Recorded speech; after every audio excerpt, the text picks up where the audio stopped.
My name's Chandan Singh, and I work here at Chandan Fashion. So Chandan Fashion is a Indian bridal shop. The store was started by my mom and dad. They started the store in 1985, a couple stores down, under a different name. In 86 of February, I was born, and then 86 of October, they had the opportunity to buy this property here at the corner at 1439 Gerrard. And they seized the opportunity, and they've owned this building ever since, and they've been operating out of here for the past 30 years. Being a Sikh has been an interesting journey. It's always a path that is not always the easiest because you do stand out. You know, we wear a turban usually, and we have a beard, and that in a sense, it's supposed to separate you from the masses. And it's supposed to separate you in a way that's supposed to be a good thing. But growing up, I went to a small private school with about 40 people in my class, and I was the only Sikh person in my whole school of maybe 300 or 400 kids. Whenever I come here after school, it just felt like I was back home. But at school, yeah, you did feel like an outlier, I'm not gonna lie. But like once I hit grade 12, where people seemed to mature around me, I went to university and I'm like, oh my god, there's Sikh and brown people everywhere. It's like, where did you guys all come from? So going to university, I was able to really relate with a lot of my peers and be like, hey, this is normal, this is cool. I had not a lot of interest in the business growing up. You know, I would come and help on weekdays or after school.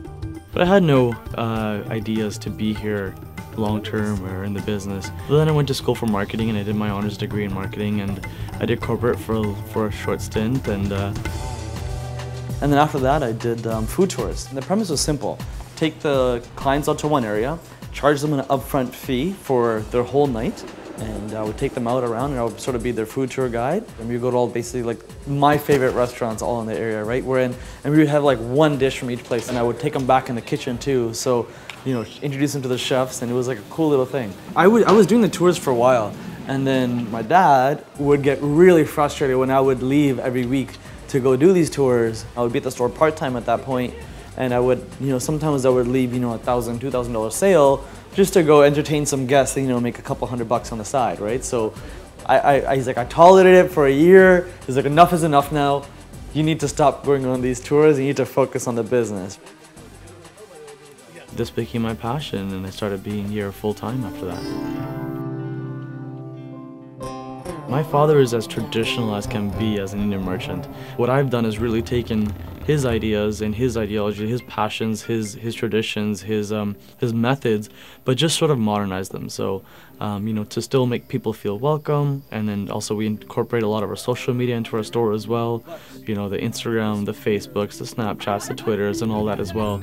So just having that that bridging that gap between the traditional and the modern.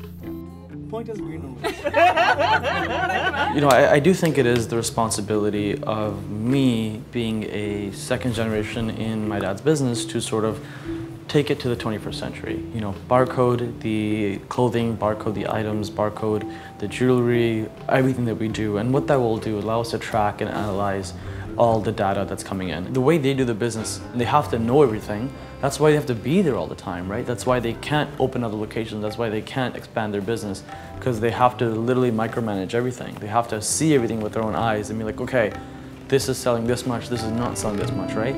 But if I have a computer to tell me all that and tell me what's selling and what's not selling, I can focus on, you know, opening another location, opening another restaurant, you know, buying some more property, commercial here that I'm interested in doing, right? You know what, it's a double-edged sword. They're happy to say, go make it modern, and my parents are awesome. They're super supportive. Whenever I have a crazy idea, like painting my building blue, he'll warm up to it. He'll warm up to it, and then eventually be like, okay, you're not gonna listen to me, just do what you wanna do anyway, right?